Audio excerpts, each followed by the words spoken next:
Hello, guys, ladies and gentlemen, friends and colleagues, students. Welcome to part 3 in our series of discussions on the jurisdictions of the Supreme Court. You know, as you've watched the earlier videos, we've, in this particular section, been zooming in on Ghana legal systems. And we've sought to explain the jurisdiction of the Supreme Court. In the other videos, you saw that we discussed the exclusive original jurisdiction of the Supreme Court, and together with this interpretative jurisdiction, we also looked at the general jurisdiction of the Supreme Court. Now, in part 3, in this video, we are going to discuss 2 of the Supreme Court's jurisdictions, but we'll do them together. That is, the supervisory jurisdiction of the Supreme Court and the review jurisdiction of the Supreme Court. Let me mention that if this is the first video that we are watching, I entreat you that if you are just looking for an everyday explanation of the law, that is, you want to understand the law in a manner that will be relevant to the layman, the man on the street, I urge you to always focus on the everyday law series that comes also on our YouTube channel. But for this particular set of videos and the other ones that you see, they are more academic, they are more detailed, intended for students and those who want to actually delve deep into the law. Okay? All right, so let's go again as we commenced, as I earlier mentioned to you, on the discussions relative to the supervisory jurisdiction and the review jurisdiction of the Supreme Court. Now, by way of review, you know, we've mentioned when we talk about jurisdiction, jurisdiction is actually the scope within which a court can exercise its authority. For example, if you were to create a certain framework, a box, sort of, or you were to ask to outline the space within which a court could be able to exercise its authority, matters that it can deal with and matters that it cannot deal with, we are referring to that imaginary outline or box as the jurisdiction of the court. So as you saw in the videos of part 1 and part 2, we explained the Supreme Court has got different, outlines. That is, when matters come before the Supreme Court, it has separate outlines that is used in evaluating whether this particular matter falls within their power, granted by the Constitution, said that they can exercise authority on them. In this video, as I again emphasize, for clarity of thought and also understanding, we are going to focus on 2 of the Supreme Court's jurisdictions, the supervisory jurisdiction and the review jurisdiction. So we'll start first with the review jurisdiction. Now, join me as we take your Constitution, 1992, and turn to Article 133, Clause 1 of the 1992 Constitution, where it talks about the review jurisdiction. Let's see. Article 133, Clause 1. The Supreme Court may review any decisions made or given by it on such grounds and subject to such conditions as may be prescribed by the rules of court. Did you notice what was mentioned in Article 133, Clause 1? The Supreme Court, as it carries out its mandate in these various jurisdictions, if there is any decision that the Supreme Court may make, there is an opportunity for the Supreme Court to have a second look at the decision that it has taken. If there is any order that the Supreme Court, pursuant to its jurisdictions, has made, there is an opportunity for the Supreme Court, once again, to re-look at those particular orders. That is what the 133 mentions by saying review jurisdiction. Now, it is premised on a very necessary and important philosophy. That is, the Supreme Court, like all other human institutions, is not infallible. They are prone to mistakes. Why? Because they are men, women, who also have got, let's say, errors in terms of the way we may conduct or appreciate things, even in the way that the law may be construed from time to time. Sometimes these errors may be mere oversights, or it could have just probably out of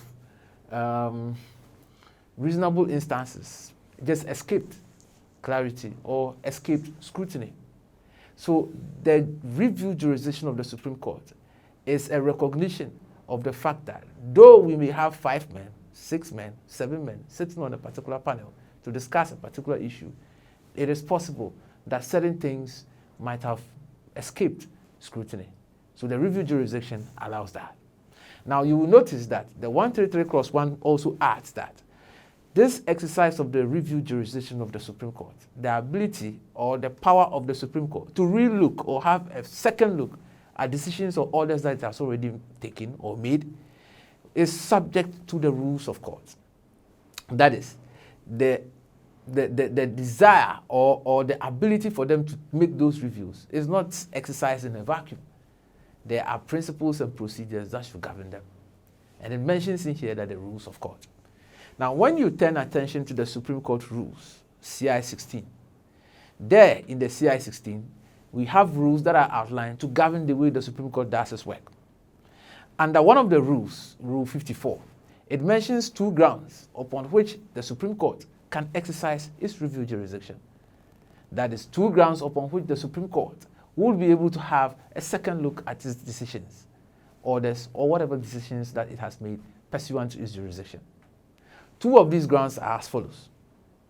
1, exceptional circumstances that occasion a miscarriage of justice. 2, new discoveries that may not have been apparent to the court or that was not available to the court at the time that the hearing was going on, even upon due diligence. You understand that? So the point is this, in summary. When the Supreme Court is being prayed to exercise its review jurisdiction, it should be premised on these grounds, that there are exceptional circumstances, and those exceptional circumstances has caused what we call a miscarriage of justice. That is, grave injustice has been inflicted upon the parties or one of the parties whose matter is being held at the Supreme Court. If those particular exceptional circumstances can be proven, then the Supreme Court can be prayed to invoke its review jurisdiction to have a second look at the matter. Secondly, we are saying that maybe certain matters may have gone on during the time that the matter was before the Supreme Court. And regardless of the due diligence, regardless of the skill and care that were taken either by the court or by the parties, those particular matters were not apparent or couldn't have been reasonably produced, brought before the court at the time of the hearing.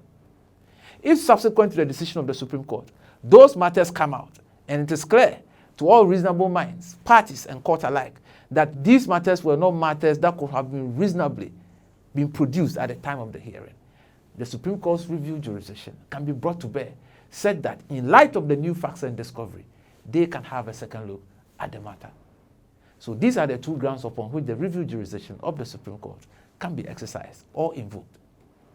Now, we'll try to break them down one after the other and look at what judicial pronouncements has gone in to help us have a better clarity of what we mean by exceptional circumstances. What do we mean by exceptional circumstances? What has the judicial pronouncements by the Supreme Court, the apex court, helped us to appreciate as to what will be the scope or the constituents of some of those exceptional circumstances? I refer to you to two case laws, powerful ones, succinct and self-explanatory, that will just help you to get a sense and a clarity of what we mean by exceptional circumstances. The first in the case I want to mention is this. It's the recent Supreme Court decision in the Republic versus the High Court, Criminal Division, Accra. Ex parte Stephen Kwabena Opuni. This matter was reported in the recent 2021 Supreme Court of Ghana Law reports. I'm sure you are familiar with this case. It's been trending a lot. Here are some of the facts or the background to the Supreme Court's review jurisdiction being prayed to be invoked. Now, as you know, Stephen Kwabena Opuni, or Dr. Opuni, as is affectionately called, was a one-time Chief Executive Officer of Cocoa Board. Following certain investigations by relevant authorities, he was charged upon multiple grounds of causing financial loss to the states, amongst other criminal offenses. He was brought before the Criminal Division of the High Court in Accra, where he was being prosecuted. Now, in the course of the prosecution, one of the Supreme Court judges, Justice Clemens Honyanuga, as he then was called upon as an additional High Court judge to sit on the matter. In the course of the proceedings, Stephen Kwabena Opuni alleged that in one of the rulings by Justice Clemens Honyanuga, there were some particular pieces of evidence that he, Stephen Kwabena Opuni, had brought before the court. And Justice Honyanuga, upon exercising his judicial functions, had expunged some of those evidence from the record. Opuni's contention was that the decision by the trial judge, Onyeduga, to expunge those pieces of evidence from the record was prejudicial to his interest in justice. Therefore, he brought an application to the Supreme Court seeking to invoke the Supreme Court's supervisory jurisdiction for an order of certiorari to quash that decision of Justice Onyeduga, and also to further prohibit him from sitting on his case on grounds of allegations of what? Bias. Now, the Supreme Court, in an ordinary bench of 5, listened to the arguments that had been brought by Stephen Kwabena Opuni and felt that Stephen Opuni had not been able to sufficiently adduce evidence or have not been sufficiently be able to ground reasons upon which the Supreme Court's supervisory jurisdiction should be brought to bear upon the justice, and therefore they dismissed his application. Opuni, still not unfazed by the decision of the ordinary bench, sought to invoke the Supreme Court's review jurisdiction to the effect that he felt that there were exceptional circumstances, and those exceptional circumstances, as we have also mentioned by the Supreme Court Rule CI 16 Rule 54, were enough grounds for the Supreme Court to invoke or bring to bear its review jurisdiction to re-look at his case or to take a second look at his case. The Supreme Court constituted a panel, this time of 7. Now, in a stunning and erudite judgment delivered by her ladyship, Justice Gertrude Araba Isaba Tokolo, she gave 2 powerful quotations that gives us a sense of what could be the grounds or what is within the contemplation of exceptional circumstances. Let's look at those quotations by Justice Gertrude Tokolo, Justice of the Supreme Court, in the Republic vs. High Court Criminal Division Ex parte Stephen Kwabena Opuni, the review application.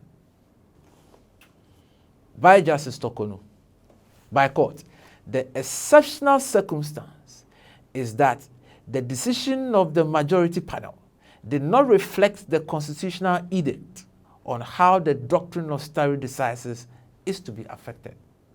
The court further went on to say, premise for grant of prohibition against a judge is an exceptional circumstance that will have grave consequences on the administration of justice. This is because this particular premise negated what is actually intrinsic to the judicial function of ruling or sentence submission made to a trial judge. Did you notice in those 2 powerful quotations by Justice Gertrude Tokolo speaking on behalf of the Supreme Court on this review panel? Justice Tokolo said that, you see, if you go to Article 129 of the Constitution, there is a constitutional edict, that is, there is a firm principle of constitutionalism here in Ghana that the Supreme Court is bounded by its own decisions unless there is an express attempt to depart from that particular decision. This is what we call the doctrine of stare decisis, and is intrinsic to court practices around the common law division.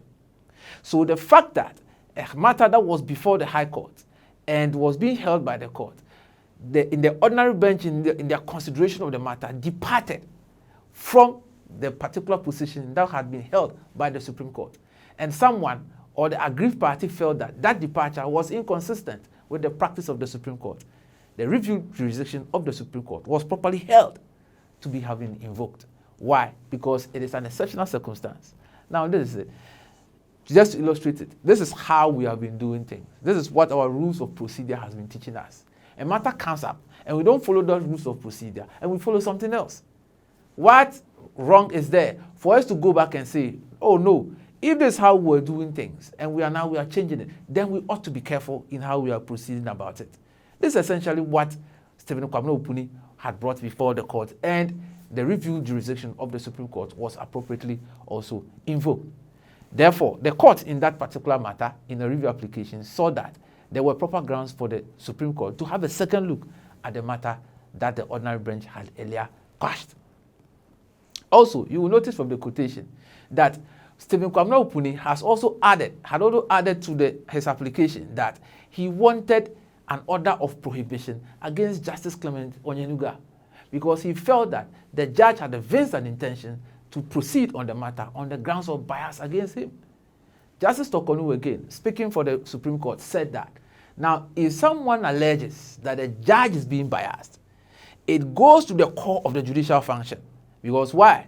Justice and truth are bedfellows. These are the core functions of why we go to court. anybody or any person who has a matter and is aggrieved that he goes to court because he wants justice. So if someone is now bringing up a matter to say that, look, I think what this judge is doing, he is being unfair to me, and therefore I want him to be prohibited. I want him to be stopped from hearing my matter. The court felt that, oh, okay, then that is a kind of an exceptional circumstance that ought to give us an opportunity for us to relook at our matter again.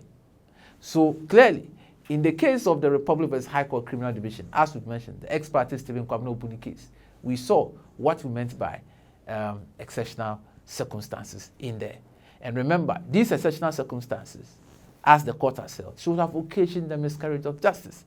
Because if, by virtue of the decision of Justice Onyenuga, quashing out or striking out Opuni's evidence, then it means that much of the things that he would have also wanted to rely on as evidence will not be there at all. So if what he wants to rely on as evidence for his defense is not existent, it's aching to say that he has no defense. And therefore, the court was of the view that the exceptional circumstances requirement that occasions a miscarriage of justice was amply supported by the evidence that Stephen Kwabena Opuni had brought in his application. I guess that is clear. All right. Now, as we are saying this, I also want you to keep on remembering that it is not just for the exceptional circumstances. The other leg also exists. That is, if there are new discoveries that could not have been produced or that was not reasonably available to the court or the parties at the time of the hearing, it may also be grounds for the review jurisdiction of the Supreme Court to be brought to bear. Now, I'll take you to another case, a second and final case, that explains this idea of exceptional circumstances as being the ground for the invocation of the Supreme Court's review jurisdiction. Now, the case is Nana Afrani II, number 2 versus Kweku. This matter was decided in 1993-1994, the Supreme Court of Ghana law reports. A bit of the facts are this. You know, Nana Afrani had taken a lease from one Alex Mensah way back. Now, in the course of it, there was some bit of dispute in which Mr. Mensah had attempted to evict Nana Afrani from the building. This famous building was called Hotel de France, located somewhere in Accra. Now, Nana Afrani felt that the manner in which Mr. Mensah had wanted to evict him from the building, he was not happy with it. So the matter went to court. In the course of the trial, decisions were made to the effect that Nana Afrani had to move from the place. Afrani appealed the matter. It went to the Court of Appeal. Eventually, it got to the Supreme Court. Now, at the Supreme Court, the executors of Mr. Mensah, who had died along the way, like before the matter had even gotten to the Supreme Court, and therefore he was substituted by the executors of his estate. So, as the matter had gone to the Supreme Court at the time, it was Nana Afrani who was litigating with Kweku, that is, the members who were part of the executors of Afrani's estate. Now, when the matter went to the Supreme Court, there was a decision by the Supreme Court's ordinary bench that the continual stay or the agreement between Nana Afrani and Mr. Mensah had expired. And truly, from the available evidence to the Supreme Court at the time, he had to leave and vacate the premise. Now, a matter was brought up in the ordinary bench at the Supreme Court, and this was by Nana Afrani's lawyers. They raised an issue of the capacity of the executors to maintain that kind of action. Because in their opinion, they were of the view that an executor is a trustee. He is not the beneficiary of the deceased person's estate. So if we are looking for somebody to come and evict Nana Afrani from the house, it cannot be the person who's a trustee. It should rather be the beneficiary, the person who Mr. Mensah's property was intended to benefit in his will. So it said that if the beneficiary is minded that he doesn't want Nana Afrani to be in the house, that is fair. Or if he still wants Nana Afrani to be there, that beneficiary can come in and have further negotiations with him and stay. The law, in their view, did not lie within the power of the executors to attempt to evict Nana Afrani when they, by the provisions of the will of Mr. Mensah, were not beneficiaries of his estate. So the lawyers invoked and tried to invoke the Supreme Court's review jurisdiction. And this time, the Supreme Court sat, according to the rules, in 7. The additional judges were Justice Hayfron Benjamin and Justice Banfordado. When they looked at the matter, the Supreme Court felt that truly the review jurisdiction had been properly exercised. Why? Because they saw that the capacity of the defendants or the capacity of the respondents at the time was a fundamental issue. Why? Because it is trite learning or trite law basic that anybody who brings a matter up to the Supreme Court, okay, he ought to have and be clothed with the proper capacity to defend the action. Because it is in the capacity that his reliefs are being asserted. It is in the capacity that the court can have the power to grant him what he's looking for. So if he has not got the proper capacity, then what is he coming to court to do? The Supreme Court, after contemplation and review of several of the authorities, saw that no, capacity is a subject that goes to the core of the exercise of the judicial function or the exercise of justice. So regardless of the time at which it has been raised, the court cannot gloss over it. The Supreme Court therefore saw that the issue of capacity was an exceptional circumstance for which its review jurisdiction was properly invoked. They re-looked at the matter, and the judgment or the earlier decision of the ordinary bench was reversed. And they said that, look, Nana Frane should continue staying in the property.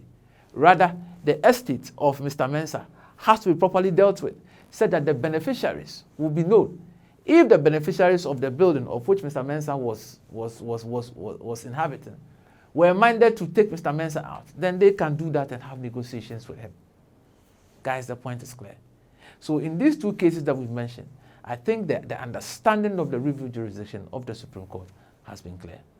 If you're a law student preparing for your Ghana School of Law entrance exam, or in your studies of Ghana legal systems or constitutional law, this particular jurisdiction of the Supreme Court, you ought to clearly understand that.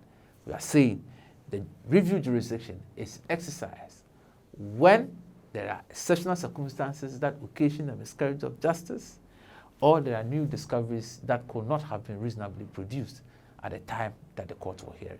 Any of these could be proper grounds for the review jurisdiction of the Supreme Court to be invoked. Okay, so now that we are done with the review jurisdiction, we again now switch to the supervisory jurisdiction of the Supreme Court. I want to mention that the review jurisdiction and supervisory jurisdiction have got some bit of similarities. So all the points that we discussed under the review jurisdiction, I will urge you to keep them in mind as we examine the supervisory jurisdiction. We quickly turn to Article 132 of the 1992 Constitution to explain or to tell us what do we mean by the supervisory jurisdiction of the Supreme Court. Article 132 of the Constitution, 1992. Article 132. The Supreme Court shall have supervisory jurisdiction over all courts and over any adjudicating authority, and may, in the exercise of that supervisory jurisdiction, issue orders and directions for the purpose of enforcing or securing the enforcement of its supervisory power.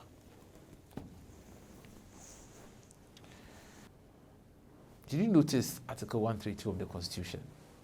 The Constitution says that, or provides that, all the courts in Ghana, all the lower courts, from the district court to the high court to the Court of Appeal, all of the courts, the Supreme Court has got the power to review all actions that they do.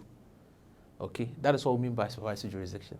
They make sure that all the actions that these courts or all the acts of these courts are falling in line with the rules. And also for other adjudicating bodies. So if a matter does not come before the Supreme Court or does not necessarily come before a court, and it goes before any other adjudicatory body, it could be a commission of inquiry, it could be any other body that is there with its mandate to adjudicate over matters. If, depending on the nature of the actions or things that that particular adjudicating body or courts have done, infringes on some aspects of the Constitution, amongst other considerations, the Supreme Court has the supervisory power or the supervisory jurisdiction to examine and issue orders for purposes of making sure that those particular actions or corrections are done. Now, some of these orders will include the order of what we call certiorari. Now, certiorari, as you may know, it's an order that we call probably a question order. So the Supreme Court, for example, when we mentioned the review jurisdiction, there was an attempt to invoke the Supreme Court's question orders. That is what we mean by an order of certiorari. So where the Supreme Court can give an order, and the effect of the order is that a particular decision or action that higher court or other lower court might have done, they quash that particular decision. We may also have what we call an order of mandamus. And mandamus, you know, is an order to compel someone to do a particular act. All of these and more are part of the repertoire of orders or power that the Supreme Court will exercise under its supervisory jurisdiction. But you see, the exercise of the supervisory jurisdiction does not turn the Supreme Court into a master of the lower courts. This particular clarification and position was also made clear in the Kwabena Opuni case. Again, let's turn to a very succinct and powerful quotation that Justice Gertrude Tokono, speaking for the Supreme Court in the Opuni case, made relative to the supervisory jurisdiction of the Supreme Court. By court, the supervisory jurisdiction of the Supreme Court is a very narrow one. It does not seek to correct general errors of law. It only seeks to remove illegalities and nullities from the work of the courts, arising from courts operating without jurisdiction or in excess of jurisdiction, or making fundamental and patent errors, such as using procedures that have no basis in relevant law or the rules of court, anchoring decisions on law that has been repealed, or exhibiting patent conduct that cannot lead to an outcome that is just. Did you notice what the court said in that decision? Did you identify some of the criteria or indicia upon which the supervisory jurisdiction of the Supreme Court can be invoked? That is, what will be the grounds or the appropriate grounds under which the Supreme Court will seek to interfere with certain actions or orders that a particular court or adjudicative body has done. Now, a careful appraisal of that quotation will reveal at least 4 things. 1 is the subject matter of jurisdiction. If a court, let's say the High Court, gives an order or acts in a manner that is inconsistent with the powers that the Constitution or enactment has conferred upon that particular court itself, we are saying that the court might have acted out of jurisdiction, in excess of its jurisdiction. If the court also decided to assume jurisdiction or power, authority to hear a particular matter in a way that the laws also does not permit, that is the Constitution or other enactments does not permit, we may say that that particular action was done for want of jurisdiction. Any of these jurisdictional errors could occasion the situation where the Supreme Court's supervisory jurisdiction could be invoked. Second, there is also a mention of procedure. There are rules that govern the way matters are held by the other courts. For example, we have the CI 47 that directs in the manner in which civil matters are held by the circuit courts and also by the High Court. If any of these rules are breached in a manner that is so fundamental, such that it can occasion the miscarriage of justice, the supervisory jurisdiction of the Supreme Court can also be properly invoked. Then it mentions decisions. If there are decisions that are anchored on rules or on law that has been repealed, on legal positions that are no longer existent or have been supplanted by statute, the Supreme Court has got the power to have its supervisory jurisdiction invoked to correct that. Or acts, general conduct by the court that can lead to patent injustice, the supervisory jurisdiction of the Supreme Court can be invoked. And remember, amongst others, when the supervisory jurisdiction of the Supreme Court is invoked, what it does is that it gives the Supreme Court the power to issue orders, for example, an order of certiorari or mandamus, to compel those particular actions or those particular mistakes or errors to be corrected. I give you an example, that's an example of the supervisory jurisdiction being invoked. You remember in the case of the Republic, or the recent Supreme Court case of the Republic versus the High Court Land Division, ex parte Kennedy Ohene Japan. Now, Kennedy Japan, as we know, was a member of parliament for one of the constituencies in Ghana. It was reported that in a decision or in a matter that was pending in one of the high courts, Kennedy Japan, on one of the social media handles or a television program, made statements to the effect that a particular trial judge was acting stupidly.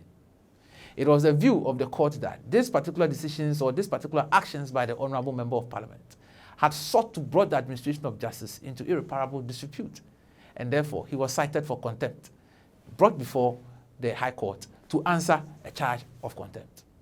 Now, when he made his first appearance, following the happenings at the court, Kennedy Japan was of the opinion that what the trial judge had done at the time, it constituted an act that sought to show that the judge will not act fairly towards him. He therefore sought to invoke the Supreme Court supervisory jurisdiction, asking the Supreme Court to issue an order of prohibition to prevent the trial judge from further hearing that particular contempt application that had been brought against him. Now, in the decision by the Supreme Court reviewed all the evidence on record and saw that truly, if you look at the facts of the matter in there, it suggests that the action of the court was in a manner that would have occasioned patent injustice. For example, the court held that when Kennedy Japan, for example, came before the court, the trial judge made a statement, and the statement was to the effect that if you hold an electrical wire will shock you. Now, this was a statement that the trial judge made, even at a time where the matter was not even ready or ripe for hearing. So the Supreme Court, based on that decision, amongst others, to say that for the judge to have made such a statement, it was indicative that he had already fashioned out a decision even before the applicant or the contemnor could be given an opportunity to be heard. So amongst others, the Supreme Court issued an order of prohibition to have the matter transferred to a different high court or a high court differently constituted. So this is an exemplification of what we are talking about as in the Supreme Court using its supervisory jurisdiction.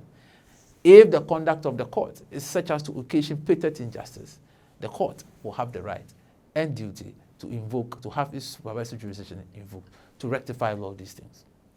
So basically, in summary, I'm sure you understand the supervisory jurisdiction of the Supreme Court. Putting the supervisory jurisdiction and the review jurisdiction together, I end with a quotation again by Justice Gertrude Tokono, coming from the Stephen Kwabena Opuni case in the Republic vs. High Court Criminal Division.